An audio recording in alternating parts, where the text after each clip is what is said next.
নমস্কার বন্ধুরা, যেহেতু প্রচণ্ড গরম পড়েছে তাই চারদিকে অসুখ বিসুখ হওয়ার সম্ভাবনাটাও রয়েছে। তাই প্রতিটা বাঙালি বাড়িতেই কিছু না কিছু তেতো খাবার রান্না করা হয়।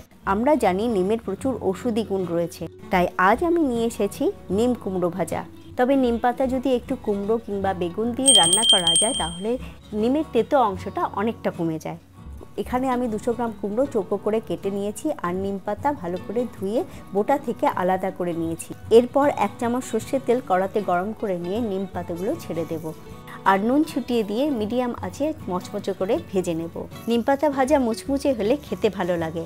আর নিম পাতা ভাজা হয়ে গেলে একটা পাত্রে তুলে নেব।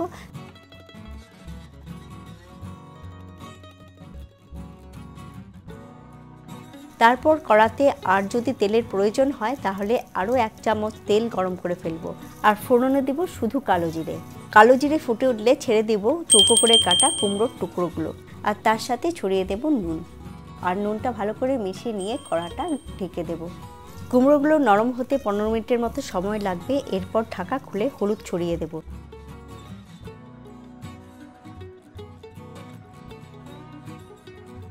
ধীরে ধীরে কুমড়োগুলো যখন নরম হয়ে আসবে তখন উপর থেকে ছড়িয়ে দেব ভাজা নিম পাতাগুলো। এভাবে 1-2 সেকেন্ডের জন্য ভালো করে মিশিয়ে নিয়ে গ্যাসের আঁচটা বন্ধ করে দেব। এভাবে গরম ভাতের সাথে যদি পরিবেশন করা যায় তাহলে বেশ ভালো লাগে। এখানে নিম পাতাটা যেহেতু একটু মুচমুচে থাকে তার জন্য রুটির সাথেও ট্রাই করতে পারেন।